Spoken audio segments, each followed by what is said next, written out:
जय स्वामीनारायण मित्रों, आप देख रहे हैं करियर गाइडेंस सीरीज का चौथा एपिसोड जिसका टॉपिक है what to do after 10th। अगर आपने मार्च महीने में 10वीं की एग्जाम दी है तो अभी आप अपने जीवन के सबसे बड़े मुश्किल क्वेश्चन का सामना कर रहे होंगे और वो है कि अब 10वीं के बाद आगे कौन सी फील्ड में पढ़ाई की जाए। तो मैं आपके इसी मुश्किल प्रश्न का उत्तर ढूंढने में आपको थोड़ी सी मदद इस वीडियो के जरिए करने जा रहा हूं। ये वीडियो में मैं आपको 10वीं या फिर 12वीं के बाद कौन कौन सी फील्ड अवेलेबल है जिसमें आप अपना करियर बना सकते हैं उससे आपको अवगत करूंगा। और आपसे ये मैं कहना भी चाहता हूं कि आप इस वीडियो को अपने पेरेंट्स को भी जरूर दिखाइए। ये मेरी आपसे एक हम्बल रिक्वेस्ट है। और अंत में अगर ये वीडियो आपको पसंद आता है तो वीडियो को लाइक या डिसलाइक करना मत भूलिएगा। तो चलिए शुरू करते हैं आज का ये एपिसोड।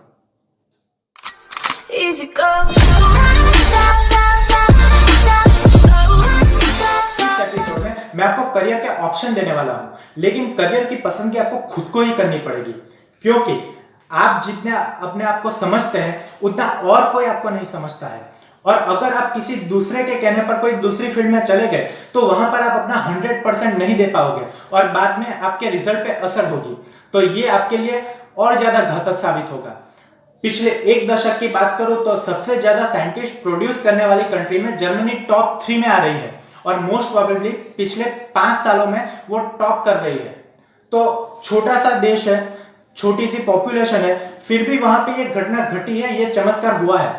तो इसका मेन रीजन क्या है? तो बहुत बेसिक सा फंडा है इसका। वहां पे बच्चों को उनके फेवरेट सब्जेक्ट के अंदर आगे बढ़ने की प्रेरणा दी जाती है। वहां पे माता पिता डिसाइड नहीं करते कि बच्चा कौन सी फील्ड में आगे जाएगा। वहां पे टीचर्स गाइड करते हैं बच्चों को कि ये इसका फेवरेट सब्जेक्ट है, इसमें ये अच्छा है तो ये इस फील्ड में आगे जाएगा तो अपना करियर अच्छे से बना पाएगा। वैकेशन में वहां पे बच्चों को एक प्रोजेक्ट्स दिए जाते हैं जो अपने फेवरेट सब्जेक्ट के ऊपर उनको प्रोजेक्ट्स बनाने रहते हैं और फिर वो बच्चे अपने फेवरेट सब्जेक्ट के अंदर जब प्रोजेक्ट बनाते हैं तो कुछ नया सोचना वहां पर शुरू करते हैं और उसके बाद वो अपने फील्ड में यानी कि अपने फेवरेट सब्जेक्ट के अंदर आगे बढ़ते जाते हैं, पीएचडी लेवल तक जा रहे हैं और बाद में साइंटिस्ट बन रहे हैं। तो आप भी अपने फेवरेट सब्जेक्ट के अंदर पीएचडी लेवल तक जाके फिर रिसर्च डिपार्टमेंट में अपना करियर बना सकते हैं। तो अभी आते हैं वो खूंखार क्वेश्चन पे कि मैं कौन सी फील्ड में जाऊं। Most of you are already aware about the main 3 streams, science, commerce और आर्ट्स। डिप्लोमा और आईटीआई भी रहता है, लेकिन वो बहुत स्ट्रेट फॉरवर्ड लाइन है और उसके बारे में सभी क्लियर रहते हैं कि अगर उनको वो करना है तो वो करना ही है। जनरली कंफ्यूजन इन तीनों लाइन में होता है। तो इस वीडियो में मैं आपको इन तीनों लाइन के बारे में कौन से ऑप्शन अवेलेबल है उसके बारे में डिटेल में बताने वाला हूं। मे भी वीडियो थोड़ा लंबा हो सकता है क्योंकि इस वीडियो के अंदर मैंने आपको 10वीं के बाद कौन से सब्जेक्ट पढ़ने हैं, फिर 12वीं के बाद कौन सी डिग्री अवेलेबल है और फिर कॉलेज खत्म करने के बाद कौन सी जॉब की फील्ड आपके पास अवेलेबल होगी, वो सभी आपको मैंने डिटेल में बताया है। तो ये वीडियो थोड़ा सा लंबा हो सकता है, तो कृपया इस वीडियो को अंत तक जरूर देखेगा। और जो भी पेरेंट्स मेरा ये वीडियो देख रहे हैं उनके लिए मैं खास बात बताना चाहता हूं। आजकल एक ट्रेंड हुआ है कि 10वीं के बाद अभी अपने बच्चों को हायर स्टडीज के लिए पेरेंट्स दूसरी बड़ी सिटी के अंदर या बड़े हॉस्टल के अंदर भेज देते हैं। लेकिन मैं इतना ही कहना चाहता हूं कि आप ये कदम तभी उठाइए जब एटलीस्ट आप दोनों में से कोई एक अपने बच्चे के साथ रह सकता हो। हॉस्टल के वार्डन के या फिर अपने रिलेटिव्स के भरोसे अपने बच्चे को मत छोड़िए, चाहे वो कितने भी अच्छे क्यों ना हो, क्योंकि एक एज अ पेरेंट आपका अपने बच्चों पर जितना होल्ड होगा उतना वो हॉस्टल का वार्डन या फिर आपके रिलेटिव्स नहीं रख सकते। और 11वीं 12वीं की उम्र ही ऐसी है जब भी बच्चों में एनर्जी का बहुत बड़ा प्रवाह रहता है, लेकिन वो प्रवाह अगर नेगेटिव डायरेक्शन में चला गया तो ये बच्चों का करियर बनने से पहले ही बिगड़ जाएगा, क्योंकि ये करियर के सबसे इंपॉर्टेंट ईयर्स है। तो और अब आज YouTube के जमाने के अंदर आपको जो बड़ी सिटी के अंदर जो नॉलेज मिलता है, जो बड़ी बड़ी नामचीन स्कूलों के अंदर लाखों की फीस भरने के बाद जो नॉलेज मिलता है, वही नॉलेज आज YouTube पे आपको घर पे बैठे फ्री में मिल रहा है। तो मैं आपको इतना ही कहना चाहूंगा कि अगर आप अपने बच्चे को बाहर भेजना चाहते हैं तो एटलीस्ट आप दोनों में से कोई एक तो अपने बच्चे के साथ रहिए, वरना 12वीं तक अपने बच्चे को अपने साथ ही रखिए। तो तीनों फील्ड के बारे में आपको डिटेल्स दूं उससे पहले अगर आपने मेरा पिछला एपिसोड नहीं देखा है तो आई बटन में लिंक दी हुई है, आप पहले जाके वो पिछला एपिसोड देखिए। क्योंकि उस एपिसोड के अंदर मैंने आपको डिटेल में बताया है कि अपने पैशन को अपना करियर कैसे बनाए। तो अगर आप वो वीडियो देखेंगे तो आपको अपनी फील्ड चूज करने में आसानी रहेगी। अभी बात करूंगा मैं सबसे पहले आर्ट्स की। आप सोचेंगे कि आर्ट्स ही पहले क्यों, तो इसके बारे में आपको डिटेल में बाद में पता चलेगा, अभी आप वीडियो को देखते रहिए। आर्ट्स फील्ड के अंदर 10वीं के बाद आपके पास सब्जेक्ट में इंग्लिश आएगा, फिर आपके स्टेट के हिसाब से लोकल लैंग्वेज रहेगी जो आपको चूज करनी है। फिर उसके बाद आएगा मनोविज्ञान आता है, उसमें पॉलिटिकल साइंस रहता है, ज्योग्राफी, हिस्ट्री जैसे सब्जेक्ट भी रहते हैं, तो और कई सारे और सब्जेक्ट रहते हैं जो ऑप्शनल रहते हैं, आपको अपनी पसंद के हिसाब से, इंटरेस्ट के हिसाब से उसको चूज करने हैं। अभी बात करेंगे 12वीं के बाद कॉलेज के लिए कौन से कोर्स अवेलेबल है उसकी। तो आर्ट्स में आप कॉलेज में बीए कर सकते हैं जो कि 3 साल का कोर्स है, बैचलर ऑफ आर्ट्स। उसके अलावा आप बीबीए कर सकते हैं जो कि बिजनेस एडमिनिस्ट्रेशन के लिए होता है, मैनेजमेंट फील्ड के लिए होता है। उसके अलावा आप बीएमएस यानी कि बैचलर ऑफ मैनेजमेंट साइंस कर सकते हो। उसके अलावा आप बीएफए यानी कि बैचलर इन फाइन आर्ट्स कर सकते हो। आप बीएचएम यानी कि होटल मैनेजमेंट पे भी 3 साल का ये कोर्स रहता है, वो कर सकते हो। होटल में जॉब्स अवेलेबल रहती है। उसके बाद फिर आप बीईएम कर सकते हो यानी कि आप इवेंट मैनेजमेंट का भी कोर्स 3 साल का होता है, वो भी कर सकते हो। अगर आप पत्रकार बनना चाहते हैं तो आप बीजेएम कर सकते हो यानी कि जर्नलिज्म एंड मास कम्युनिकेशन में आप बैचलर की डिग्री 3 साल के बाद ले सकते हो। आपको अगर फैशन इंडस्ट्री में इंटरेस्ट है तो आप बीएफडी यानी कि बैचलर ऑफ फैशन डिजाइनिंग भी कर सकते हो।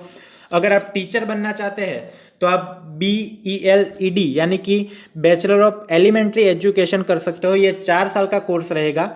4 साल के बाद आप डायरेक्टली स्कूल में एज अ टीचर अप्लाई कर सकते हो। फिर आता है BPED, वो भी उसके जैसा ही है, लेकिन ये आपका पीटी टीचर के लिए अवेलेबल रहता है। ये फिजिकल एजुकेशन के बारे में है, ये भी 4 साल का कोर्स रहता है। फिर आप BSW कर सकते हो यानी कि आपका अगर आपको समाज सेवा में इंटरेस्ट है, आप सोशल वर्क करना चाहते हो तो उसके ऊपर ये रहता है ये कोर्स। फिर आप BTTM भी कर सकते हो जो कि टूर्स एंड ट्रैवल्स के लिए होता है, टूरिज्म के लिए रिलेटेड ये कोर्स है। तो ये सारे कोर्स आप बैचलर की डिग्री के लिए कर सकते हो। फिर आप मास्टर डिग्री भी उसमें हासिल कर सकते हो। मास्टर डिग्री आप MA कर सकते हो, MBA कर सकते हो, या फिर अगर आप एडवोकेट यानी कि वकील बनना चाहते हो तो आप लॉ भी कर सकते हो। इसके अंदर जो 2 साल का कोर्स रहता है, आपको ग्रेजुएशन करना है पहले, उसके बाद लॉ करना है। तो ये सारी डिग्री आप आर्ट्स में यानी कि 12वीं के बाद कर सकते हो। अभी हम बात करेंगे कि अगर हम आर्ट्स की ये डिग्री ले लेते हैं तो फिर हमें जॉब कौन से सेक्टर में मिलेगी। तो आपको जॉब एग्जीक्यूटिव असिस्टेंट के तौर पर मिल सकती है। आप कंटेंट राइटर यानी कि एक लेखक या कवि जैसा कुछ भी बन सकते हो। जनरली कवि तो नहीं बोलूँगा, लेकिन लेखक आप बन सकते हो यानी कि आप नॉवेल और वो सब लिख सकते हो कोई कंपनी के लिए या फिर कोई न्यूज़पेपर के लिए या कोई मैगजीन के लिए। फिर आप अगर आपने मैनेजमेंट की डिग्री ली है तो आप HR मैनेजमेंट की अंदर भी जा सकते हो यानी कि आप मैनेजर की जॉब के लिए भी अप्लाई कर सकते हो। स्कूल टीचर मैंने आपको पहले ही बताया था। मार्केटिंग मैनेजर भी आप बन सकते हो BBA MBA किया है तो। फिर आप फिल्म इंडस्ट्री में जा सकते हैं, लीगल एडवाइज़र बन सकते हैं किसी कंपनी के अगर आपने लॉ किया है तो। मीडिया यानी कि आप जर्नलिज्म में जा सकते हैं, पत्रकार बन सकते हो। सिविल सर्विसेज यानी कि गवर्नमेंट जॉब्स के लिए आप अप्लाई कर सकते हो, IAS IPS कोई सा भी आप अपने ऊपर है। आप बैचलर डिग्री हासिल कर लीजिए, बाद में आप गवर्नमेंट जॉब के लिए अप्लाई कीजिए, उसके लिए आपको प्रिपरेशन अलग से करनी रहेगी। फिर आप फैशन इंडस्ट्री में और होटल और टूरिज्म में भी आप अपना करियर आर्ट्स लेकर बना सकते हो। इतने सारे कोर्स अवेलेबल है आर्ट्स में, लेकिन दूसरी फील्ड के हिसाब से कंपैरेटिवली इसमें जॉब अपॉर्चुनिटी कम है।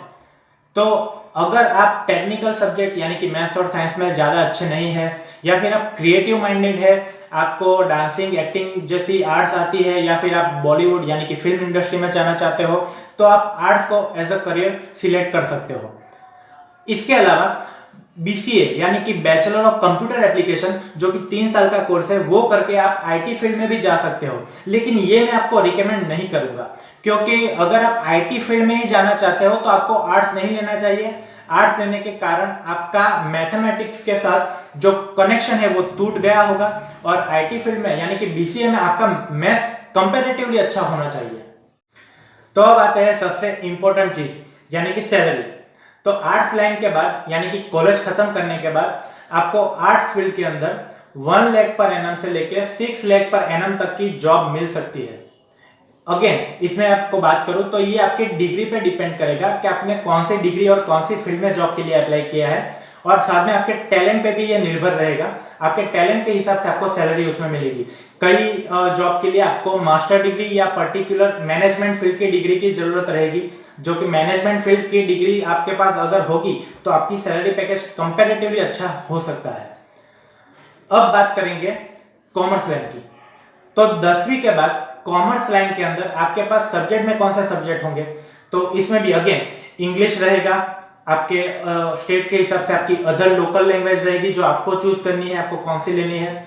उसके बाद जो मेन सब्जेक्ट रहते हैं उसमें अकाउंट्स आएगा, बिजनेस स्टडीज आ जाएगा, फिर इकोनॉमिक्स आएगा, मैथ्स भी आ जाएगा, लेकिन मैथ्स ऑप्शनल रहता है और ऐसे ही आपको अपना इंटरेस्ट के हिसाब से उसको चूज करना रहता है।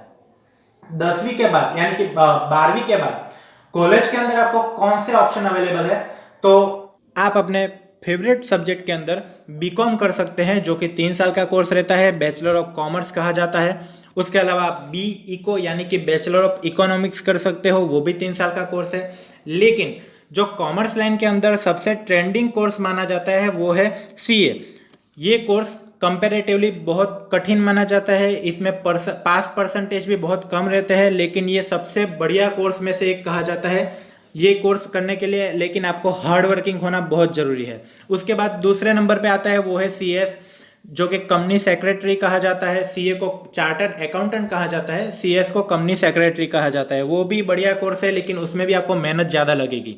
उसके बाद आएगा बीसीए, जो कि मैंने अभी आपको बताया है, आईटी फील्ड के रिलेटेड, कंप्यूटर के रिलेटेड ये कोर्स है। 3 साल का ये कोर्स रहता है। आप आईटी फील्ड में उसके बाद जा सकते हैं। फिर आप बीएससी भी कर सकते हैं 2 सब्जेक्ट के अंदर, अप्लाइड मैथमेटिक्स में या फिर स्टैटिस्टिक्स में। ये भी 3 साल का कोर्स रहेगा। आप कॉमर्स में होने के बावजूद ये 2 सब्जेक्ट के ऊपर बीएससी कर सकते हो। फिर आएगा सीए में, ये होता है सर्टिफाइड मैनेजमेंट ऑफ अकाउंटेंट, यानी कि आप अकाउंटेंट की जॉब के लिए अप्लाई कर सकते हो। उसके बाद अगर आप इंटीरियर डिजाइनिंग में इंटरेस्ट रखते हो तो आप बीआईडी कर सकते हैं। बीआईडी होता है बैचलर ऑफ इंटीरियर डिजाइन, तो आप उसमें भी 3 साल का ये कोर्स रहता है, वो कर सकते हो। फिर अगर आपको इंटरनेशनली यानी कि देश विदेश की इकोनॉमी में इंटरेस्ट रहता है तो आप ये बीएफ कर सकते हैं, जो कि है bachelor of international business and finance. ये भी 3 साल का कोर्स रहता है। अगर आप एयरपोर्ट के अंदर एयरलाइन के रिलेटेड जॉब्स करना चाहते हैं तो आप कुछ कोर्स कर सकते हो एयरलाइन के रिलेटेड, जो कि होता है ग्राउंड स्टाफ का या फिर एयर ट्रैफिक कंट्रोलर का या फिर कैबिन क्रू का। तो ये कोर्स आप इस कॉमर्स लाइन के अंदर यानी कि 12वीं के बाद कर सकते हैं।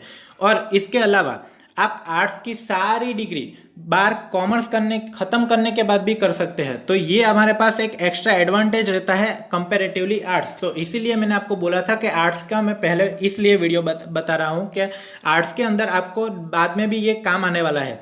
तो हम देख सकते हैं कि कॉमर्स लेने के बावजूद हम आर्ट्स के सारे कोर्स कर सकते हैं यहाँ पर। अभी इसके बाद कौन से सेक्टर में जॉब मिलती है, तो वो है बजट प्लानिंग के अंदर हमें इसमें जॉब मिल सकती है। अपनी डिग्री खत्म करने के बाद हम फॉरेन ट्रेड्स में जा सकते हैं, इंडस्ट्रियल हाउसेस में जॉब मिल सकती है एज एन अकाउंटेंट। फिर मार्केटिंग में भी हम जॉब ले सकते हैं, बैंकिंग सेक्टर में जॉब मिलती है, स्टॉक मार्केट में, शेयर मार्केट जिसको हम बोलते हैं उसमें भी जॉब मिलती है। फिर टैक्स एंड फॉरेक्स डिपार्टमेंट के अंदर भी हमें जॉब मिल सकती है। एजुकेशन फील्ड तो है ही है। और सबसे बेस्ट ऑप्शन इसमें कौन सा रहता है, तो मैंने पहले भी बोला कि वो सीए और सीएस का सबसे बेस्ट ऑप्शन रहता है। उसमें सीए की बात करूँ तो इंडिया के अंदर सीए की संख्या लगभग 50,000 के आसपास है। तो इतनी बड़ी कंट्री के अंदर सीए की संख्या बहुत कम है, यानी कि यहाँ पर स्कोप ज़्यादा है और कंपटीशन बहुत कम है। लेकिन इस कोर्स के लिए आपको बहुत ही हार्ड वर्किंग होना जरूरी है और आप आर्ट्स की सभी जॉब्स के लिए भी अप्लाई कर सकोगे बाद में। तो ये हमारे पास एक्स्ट्रा बेनिफिट रहता है कॉमर्स लाइन लेने का।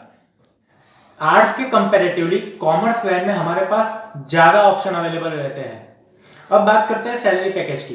तो कॉमर्स लाइन में हमारे पास 1.2 लाख पर एनम से लेके 8 लाख पर एनम के आसपास में हमें अपना इनिशियल जॉब सैलरी पैकेज मिल सकता है। लेकिन अगेन ये फिर से आपके टैलेंट और आपके डिग्री के हिसाब से आपको मिलेगा। कुछ जॉब के लिए आपको मास्टर डिग्री या फिर 4-5 साल का एक्सपीरियंस जरूरी होता है। अब आते हैं सबसे मोस्ट ट्रेंडिंग स्ट्रीम यानी कि साइंस पर। उसमें आपको सबसे पहले ग्रुप सिलेक्ट करना रहता है। ग्रुप ए में आपके पास फिजिक्स, केमिस्ट्री और math as a main subject होंगे। और ग्रुप बी में मैथमेटिक्स की जगह पर आपको बायोलॉजी सब्जेक्ट रहेगा।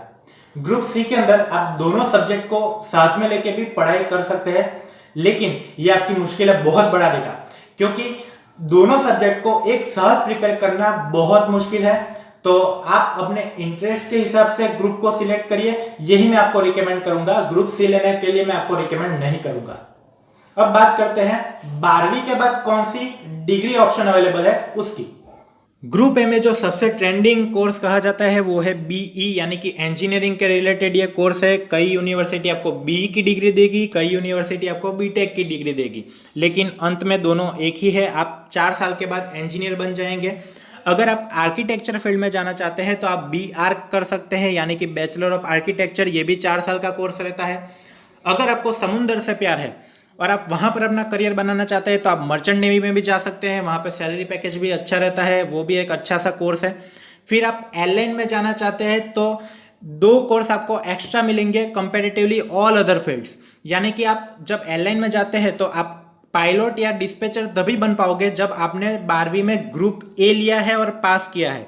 तो आप पायलट या फिर डिस्पैचर के कोर्स के लिए भी आप जा सकते हो। फिर आता है बीएससी, जिसमें आपके पास कई सारे ऑप्शन रहेंगे। कोई more than 25 subjects are there in BSc, तो आप उसमें से कोई भी एक सब्जेक्ट के ऊपर आप बीएससी कर सकते हो। बी में भी आपके पास बहुत सारे ऑप्शन है, ये मैं बताना भूल गया था। बाद में आता है एनडीएस, यानी कि आप डिफेंस सिस्टम में, डिफेंस सर्विस में भी जा सकते हैं हमारे देश के। यानी कि आप एयरफोर्स में या फिर नेवी में या फिर आर्मी में भी आप अपना करियर बना सकते हैं ग्रुप ए लेने के बाद। फिर आप बी फार्म कर सकते हैं अगर आपको मेडिसिन में इंटरेस्ट है तो, लेकिन आपको बायो नहीं लेना है तो आप बी फार्म करने के लिए भी मैथ्स लेके आप जा सकते हैं। फिर आप आर्ट्स की सारी डिग्रीज कर सकते हो, कॉमर्स की भी आप सारी डिग्री कर सकते हो। इसके बाद ग्रुप बी की बात करते हैं तो ग्रुप बी के अंदर आप डॉक्टर के लिए जा सकते हैं, जो कि आप सब जानते ही होंगे। डॉक्टर्स में भी बहुत सारे ऑप्शन अवेलेबल रहते हैं, जिसमें सबसे ट्रेंडिंग होता है एमबीबीएस, फिर डेंटल आता है, फिर आयुर्वेदिक है, होम्योपैथिक है, यूनानी डॉक्टर है। ये सभी कोर्स इस फील्ड में आ जाते हैं। बाद में नर्सिंग में भी आप जा सकते हैं। आप अगेन इसमें भी आप बी फार्म कर सकते हैं, यानी कि मेडिसिन लेवल पे फार्मास्यूटिकल कंपनी में आप जा सकते हो। इसमें भी आपके पास बीएससी के मोर देन 25 ऑप्शन अवेलेबल है, जो कि कई ऑप्शन आपके ऐसे होंगे जो ग्रुप ए में नहीं थे। ग्रुप बी के रिलेटेड ऑप्शन भी इसमें ज़्यादा अवेलेबल रहेंगे। फिर आर्ट्स की आप सभी डिग्री कर सकते हैं, लेकिन कॉमर्स की आप सारी डिग्री नहीं कर पाओगे आपका मैथ्स नहीं होने के कारण। अब बात करेंगे सेक्टर की। तो साइंस के बाद आपको कौन से सेक्टर में जॉब मिल सकती है, तो आप इलेक्ट्रॉनिक सेक्टर में जा सकते हैं, आईटी एंड कंप्यूटर में जा सकते हैं, फैक्ट्रीज में आपको जॉब मिल सकती है। अगर आपने मैकेनिकल या फिर इलेक्ट्रिकल सिविल जैसा कुछ किया है तो आप आईसी जैसा कुछ इंजीनियरिंग किया है तो आप फैक्ट्री में जॉब के लिए अप्लाई कर सकते हो। फिर मेडिकल डिपार्टमेंट में भी आप जा सकते हैं डॉक्टर नर्स के तौर पर। फिर आप सबसे बढ़िया इसमें है रिसर्च एंड डेवलपमेंट डिपार्टमेंट, यानी कि हमारे देश के इसरो या फिर एचएएल जैसी बड़ी बड़ी जो रिसर्च और डिफेंस की सिस्टम है वहाँ पे भी आप जा सकते हैं। एज अ साइंटिस्ट आप अप्लाई कर सकते हो। फिर उसके बाद आता है मेडिसिन के अंदर भी आप आगे अपना करियर बना सकते हो। फार्मास्यूटिकल कंपनी में अभी आप जानते ही हैं कोरोना के काल में अभी मेडिसिन के लिए कितना रिसर्च किया जा रहा है। आप एजुकेशन में भी अपना करियर बना सकते हो, ये हर एक फील्ड में आप ने आगे भी देखा है। फिर गवर्नमेंट जॉब्स में आपके पास 2 ऑप्शन रहेंगे। आप आर्ट्स और कॉमर्स के कंपैरिजन में एक ऑप्शन आपको ज़्यादा एक्स्ट्रा ये मिलता है इसमें कि आप टेक्निकल फील्ड के लिए भी अप्लाई कर पाओगे गवर्नमेंट जॉब्स के लिए। आपने सुना होगा कि कई लोग गवर्नमेंट के अंदर गवर्नमेंट इंजीनियर होते हैं, गवर्नमेंट डॉक्टर होते हैं, तो ये ऑप्शन आर्ट्स या कॉमर्स वाले को नहीं मिलेगा, ये आपके पास ही रहेगा। यानी कि आप टेक्निकल में भी जा सकते हो और नॉन टेक्निकल, यानी कि आप आईएएस आईपीएस में भी अपना करियर बना सकते हो साइंस लेने के बाद। तो ये साइंस का एक एक्स्ट्रा बेनिफिट है। फिर आप आर्किटेक्चर के अंदर भी अपना करियर बना सकते हो। आप डिफेंस में जा सकते हो, मैंने आगे ही बोला है, आप नेवी में एयरफोर्स में अपना करियर बना सकते हैं। फिर आर्ट्स में और कॉमर्स की फील्ड तो है ही है। तो ये सारे ऑप्शन हमारे पास साइंस में आते हैं। तो साइंस में हमारे पास इतने सारे ऑप्शन रहते हैं। अगर आप मास्टर डिग्री करते हैं तो मास्टर डिग्री के बाद आपके पास ऊपर की पोस्ट पे जाने के ऑप्शन ज़्यादा रहेंगे, जहाँ पे आपकी सैलरी कुछ ज़्यादा अच्छी होगी। या फिर अगर आप पर्टिकुलर एक ही सेक्टर में 4-5 साल का एक्सपीरियंस गेन कर लेते हैं तो उसके बाद भी आपकी सैलरी पैकेज उसमें ज़्यादा अच्छे रहते हैं। यहाँ पर सैलरी पैकेज में आपको 1.5 लाख पर एनम से शुरू करके ऊपर कोई सीमा नहीं है उसकी, आप कहीं तक भी जा सकते हैं अपने टैलेंट के हिसाब से। आपने सुना होगा शायद कि बड़े बड़े डॉक्टर्स, बड़े बड़े इंजीनियर्स 50 लाख पर एनम से भी ज्यादा अर्निंग करते हैं, वो भी अपने करियर के 10 साल के अंदर अंदर। आपने कमर्शियल पायलट के बारे में अगर सुना हो तो जो पायलट रहते हैं उनकी salary 1.5 lakh rupees per month रहती है, और जब वो एक्सपीरियंस हो जाते हैं, कैप्टन बन जाते हैं अपनी एयरलाइन के अंदर, तो वो 5 लाख 7 लाख जैसी बड़ी अमाउंट हर महीने अपनी एयरलाइन को चार्ज करते हैं, यानी कि उतनी सैलरी वो लोग प्राप्त करते हैं। तो साइंस स्ट्रीम ऐसी है जिसमें आपको सैलरी पैकेज बहुत हाई मिलते हैं अगर आप में टैलेंट है तो। IIM जैसे इंस्टीट्यूट में आप अगर मैनेजमेंट की डिग्री भी हासिल कर लोगे आगे, तो आप करोड़ों में अर्निंग कर सकते हो। तो नेक्स्ट वीडियो में मैं आपको इसी के बारे में बताने वाला हूं कि अभी इंडिया के अंदर कौन सी ऐसी लेटेस्ट जॉब्स है जो आपको हाईएस्ट सैलरी ऑफर दे रही है, सैलरी पैकेजेस दे रही है। तो अंत में इतना ही कहूंगा कि अगर आपको ये वीडियो इंफॉर्मेटिव लगा है तो आप अपने दोस्तों को, अपने रिलेटिव्स को शेयर कीजिए, क्योंकि अभी इस वक्त 10वीं और 12वीं के हर एक स्टूडेंट को इस इंफॉर्मेशन की जरूरत है। तो आप भी इस टाइम के अंदर अपने करियर के बारे में सोचिए, कौन सी फील्ड लेने वाले हैं वो आप सिलेक्ट करने वाले हैं वो आप सोचिए, और अंत में इस वीडियो के अंदर नीचे कमेंट सेक्शन के अंदर अपनी फील्ड के बारे में मुझे जरूर बताइएगा कि आप कौन से स्ट्रीम में जाने वाले हैं। तो अंत में stay connected, stay safe, thanks for watching, जय स्वामीनारायण।